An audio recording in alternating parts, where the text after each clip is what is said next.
Donc la prochaine étape maintenant, ça sera donc de renommer un petit peu tout ça, de faire du tri, de faire de la vérification et de faire du nettoyage d'objets. Et ensuite, on passera à la partie des UV.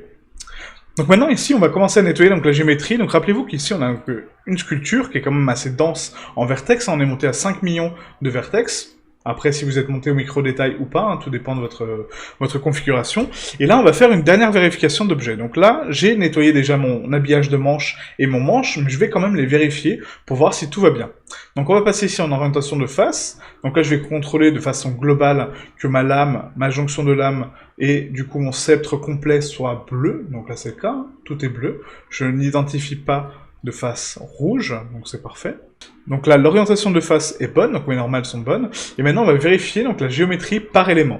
Donc on va commencer par le haut, d'accord? Donc on va appuyer sur Tab. Et là, quand on passe en mode édition sur une sculpture, faites attention parce que ça demande beaucoup de ressources, d'accord? Il va activer un mode où on peut éditer les vertex qu'on a sculptés. Donc du coup, c'est vraiment très très lourd. Donc faites attention à ça. Donc maintenant qu'on est en mode édition, on va ici donc dans Mesh, nettoyer, et on va dissoudre les dégénérés, d'accord? Pour voir s'il y en a déjà. Donc là, il n'y en a pas. Hop, on va fusionner par distance également donc les vertex qu'on n'a pas besoin, d'accord, pour avoir une topologie propre, voilà. Et on va supprimer les isolés, comme ceci, voilà. Donc mon mesh numéro 1 est vérifié en termes de géométrie et en termes de normal. Je vérifie également donc sa position, sa rotation, son échelle, c'est parfait, tout est appliqué. Il a la bonne taille, il a sa bonne origine, on va quand même vérifier l'origine, donc déférer origine vers géométrie, voilà. On recalcule l'origine, et là je vois qu'elle n'est pas bonne, d'accord? Donc du coup elle s'est déplacée. Donc bien attention à ça, parce que du coup ça permet donc de créer vraiment le bon centre d'origine, le bon centre de masse de votre objet. Très important. Donc là je vais le mettre en raccourci, donc sur clic droit, hop, Add Quick Favori, hein, d'accord? Et là on va faire la même chose pour la colonne. Donc Tab, on passe en mode édition sur la colonne vertébrale. On va appuyer donc sur A pour tout sélectionner, Q pour nettoyer donc les dégénérés. On fusionne par distance, et on supprime les isolés. Voilà, c'est bon. Je recalcule également mon origine vers la géométrie. La taille est bonne, la rotation est bonne, c'est parfait. On retourne maintenant sur mon manche. Tab, A, tout sélectionner. Q, nettoyer, dissoudre, dégénérer. Fusionner par distance, supprimer les isolés, c'est bon. Ma taille et mon échelle sont bonnes. Q, origine vers géométrie. Voilà, ma pièce est bonne. Maintenant, donc l'habillage du manche, pareil, donc ma taille est bonne, etc. On peut appliquer donc l'origine vers la géométrie. Tout sélectionner, tout nettoyer, hein, d'accord? Donc les étapes n'ont pas d'ordre précis, à part les étapes de nettoyage, mais sinon, voilà, vous pouvez appliquer la rotation, appliquer l'échelle, définir l'origine, avant de nettoyer, il n'y a pas de souci. Hein. Donc là, on va faire la même chose, origine vers géométrie, voilà. On va appuyer sur Tab pour passer en mode édition, A, tout sélectionner, Q, dissoudre, dégénérer, fusionner par distance,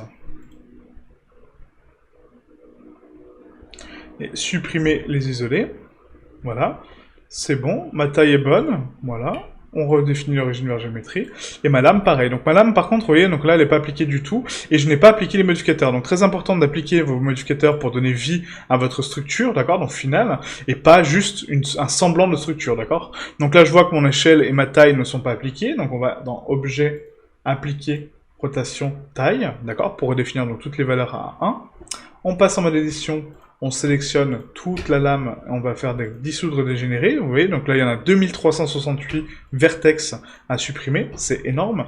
On l'a fait, donc, tant qu'il y a des surfaces à dégénérer, il faut faire l'action, hein, d'accord? Donc, 1, 2, 3, 4, 5 fois, des fois, même plus. Il faut le faire tant que vous avez de la géométrie qui s'enlève, d'accord? Là, ma géométrie est propre, d'accord? Donc je refais un dissoudre dégénéré, il n'y en a plus. Je fais un fusionner par distance, ok? Et suppression des isolés. Voilà, donc là c'est bon. J'ai supprimé mes isolés, il y en avait. Donc je redissous ma dégénérée, je refusionne par distance, et je resupprime mes isolés. C'est parfait. On applique là l'origine vers la géométrie, et là mon mesh est parfaitement propre, je n'ai pas de géométrie en plus ou en trop, ma lame est parfaite. Donc très important de vérifier votre géométrie et de vérifier vos éléments pour justement avoir une bonne cohésion, une bonne cohérence d'objets. Donc la prochaine étape sera donc le dépliage UV, donc je vais vous expliquer donc les étapes avant le dépliage UV du coup, parce qu'il y a une petite étape qu'on n'a pas vue encore, mais d'abord on va parler du dépliage UV.